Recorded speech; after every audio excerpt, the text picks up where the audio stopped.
Olá, amados cuidadores de bordo, amados cuidadores em ação. Hoje eu vou falar de uma doença crônica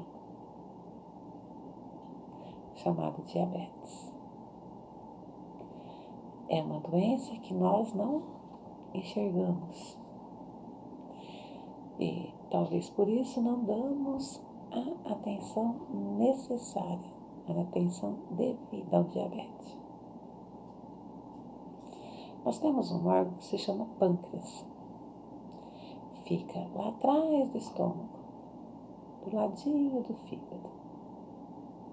O pâncreas, ele é responsável para produzir alguns tipos de hormônio.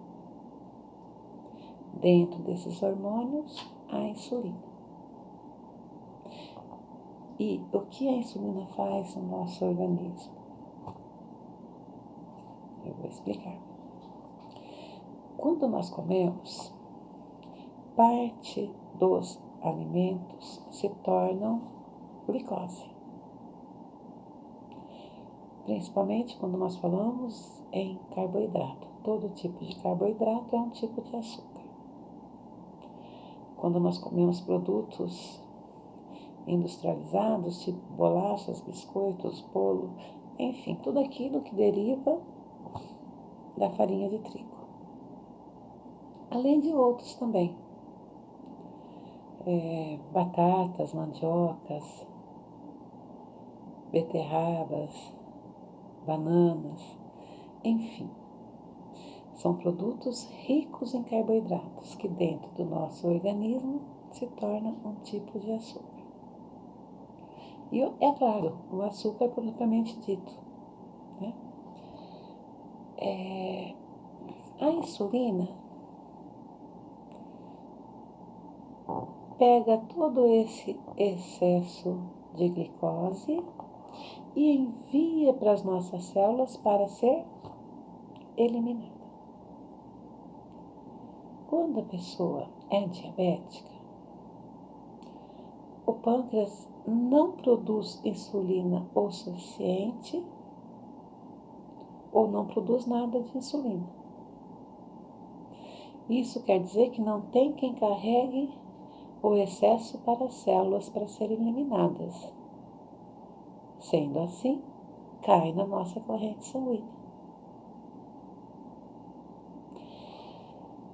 Eu vou falar para vocês alguns tipos de diabetes que nós temos. Tipo 1, 2, gestacional e emocional. Vou falar um pouquinho de cada um deles. O tipo 1 é comum em crianças.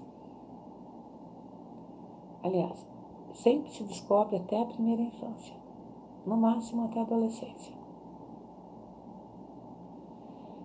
Sempre se descobre cedo, antes dos 30 anos. Porque a criança pode trazer isso na sua carga genética. O tipo 1, ele é tratado diretamente com injeção de insulina. Não tem remédio via oral para o diabetes tipo 1. Depois nós temos o tipo 2. O tipo 2, ele aparece sempre depois dos 30 anos. É aquilo que nós chamamos de diabetes gordo. Resultado de mau hábitos.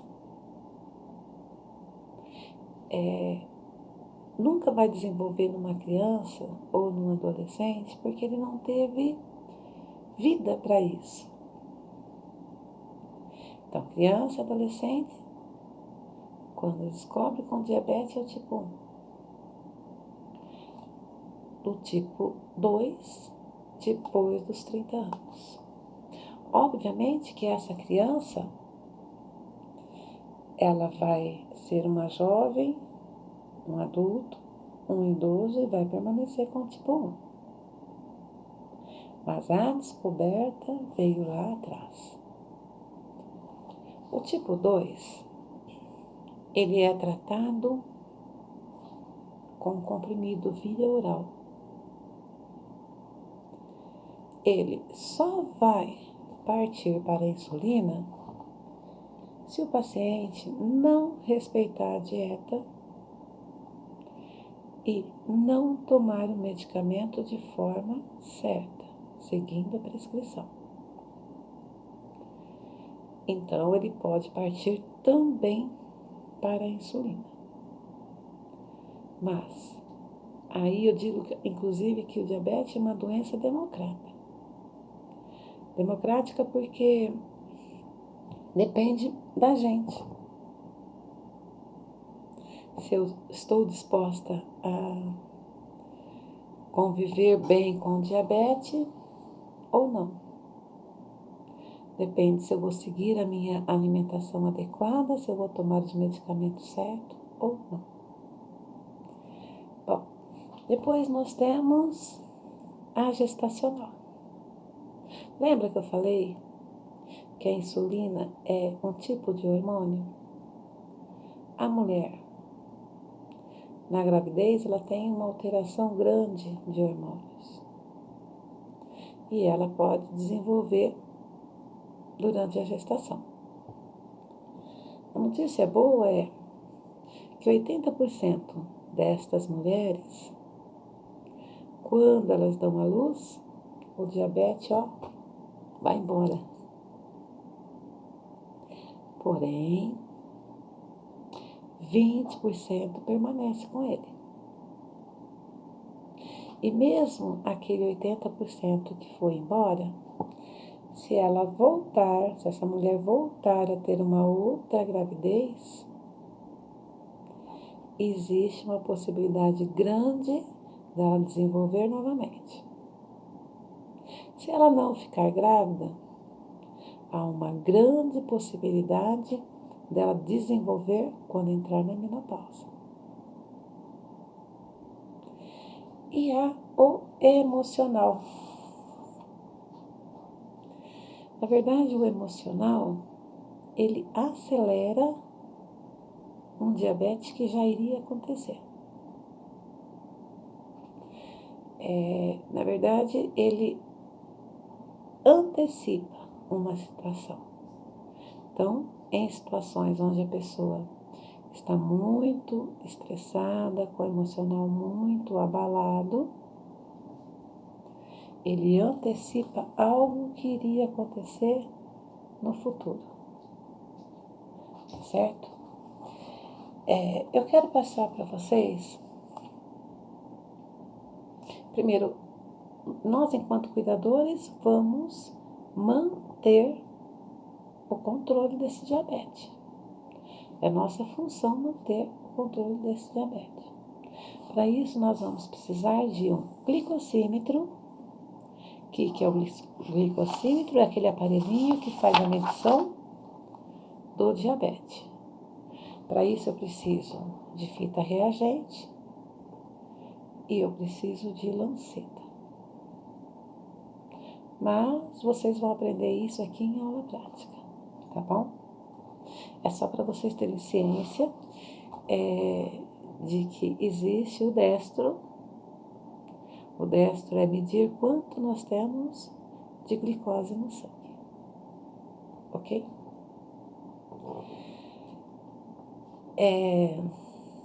Eu vou passar para vocês os números de referência. Quando nós estivermos cuidando de uma pessoa que é diabética, nós temos que fazer esse procedimento com a pessoa em jejum. Nunca podemos realizar depois da alimentação. O ideal é que se faça em jejum. E quais são os valores de referência? De 60 a 100 é o ideal. Abaixo de 60, a pessoa entra em hipoglicemia. Depois eu falo um pouquinho sobre a hipoglicemia. Quando a pessoa está de 101 até 125, nós dizemos que a pessoa está pré-diabética. O que é isso, pré-diabética? A pessoa está com excesso de glicose no sangue, mas ainda não ao ponto de ser diabética. É a única janela de oportunidade que o diabetes nos dá. Ou seja, você foi diagnosticado com pré-diabetes. Você tem que fazer a alimentação adequada, se for o caso, se foi receitado o remédio, tomar os remédios para que ele volte para baixo do 100. Nós não podemos deixar ele pular para o 126, porque aí ele se instala. E se instalando, ele se torna crônico e nós vamos ter que conviver com ele o resto da vida. Quanto maior o número, acima de 126, mais atenção merece. Quanto maior o número acima de 126, nós dizemos que a pessoa está com hiperglicemia.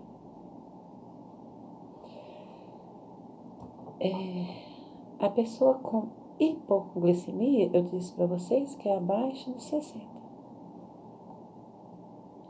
Pessoas amadas, nós precisamos ter glicose no sangue. Ninguém vive sem glicose no sangue. Mas nós precisamos ter uma certa quantidade. Não a mais, não a menos.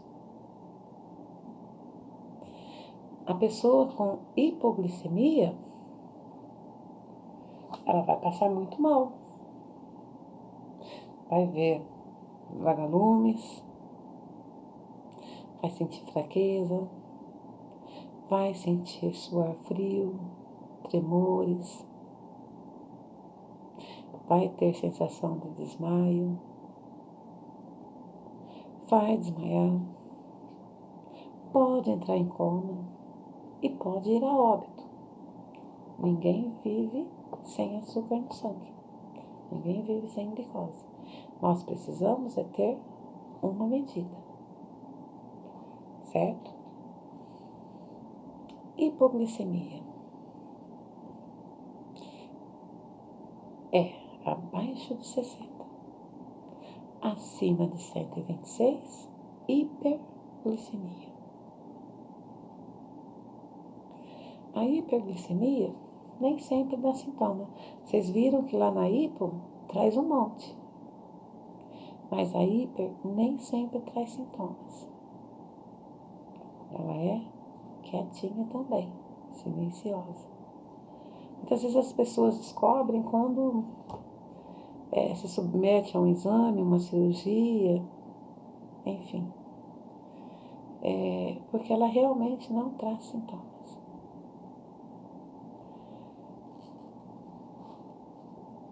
O que acontece com a pessoa num estado de hiperglicemia? O sangue com excesso de glicose começa a ficar grosso. E aí ele tem dificuldade de fazer a circulação dos pequenos vasos.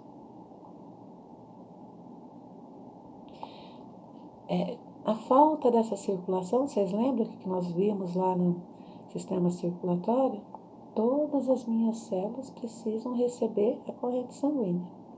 Se meu sangue está espesso e com dificuldade de fazer a circulação, as minhas células começam a sofrer.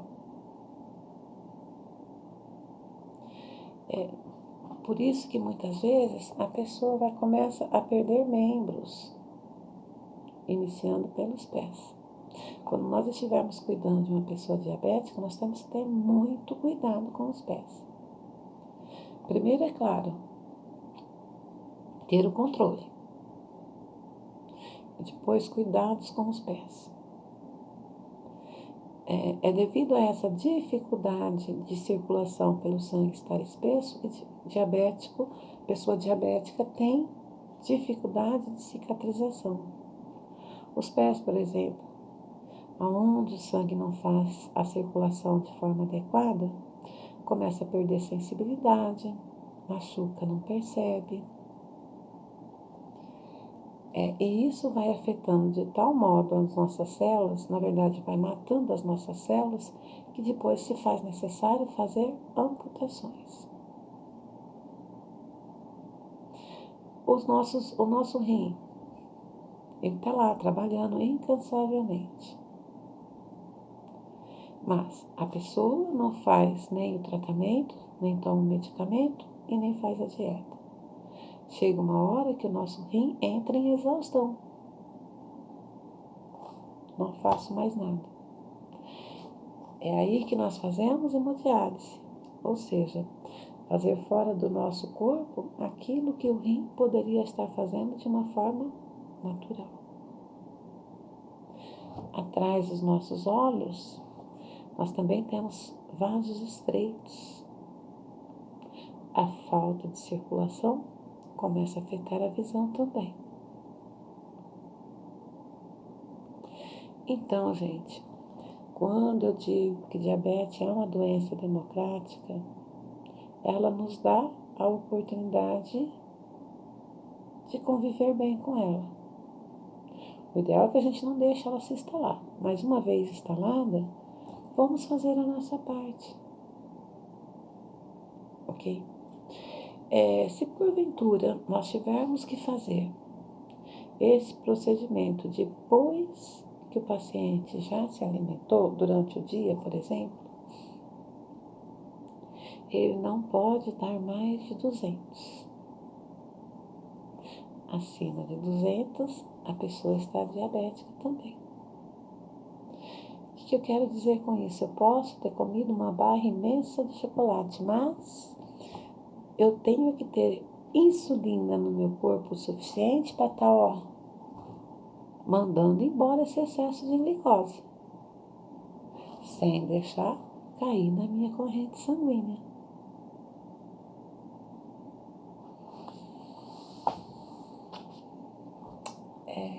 Quando nós estivermos cuidando com o paciente diabético, então nós temos que fazer o controle. Se estiver descompensado, às vezes nós temos que fazer o décimo 3, 4 vezes o dia até conseguir o controle. Depois que está controlado, uma vez por dia é o suficiente. Ok? Tomar cuidado com os pés. Nós também não podemos deixar o nosso paciente muito tempo sem se alimentar. A cada 3, 4 horas, ele precisa comer alguma coisa para não ter crise de hipoglicemia. Ou seja, a glicose abaixar de uma vez.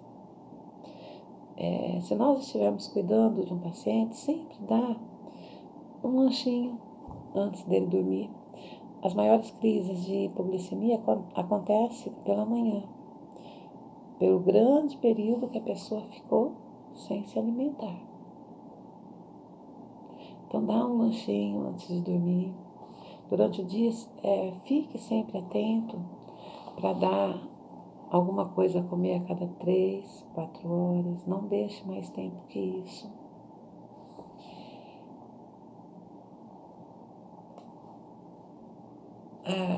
Uma outra coisa que pode acontecer da hipoglicemia também é alteração de medicamentos.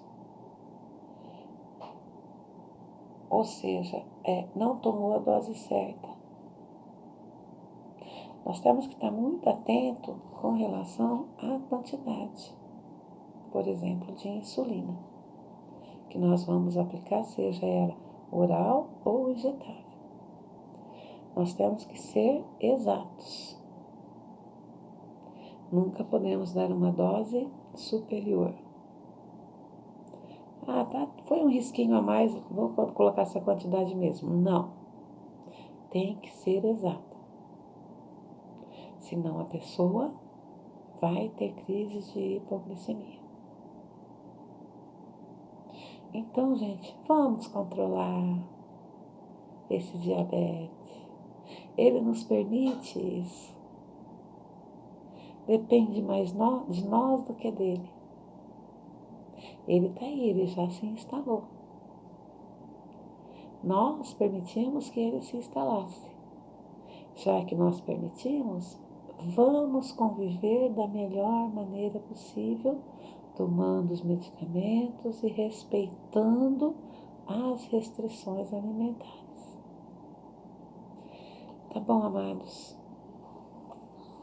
Beijo no coração de vocês. Fiquem com Deus.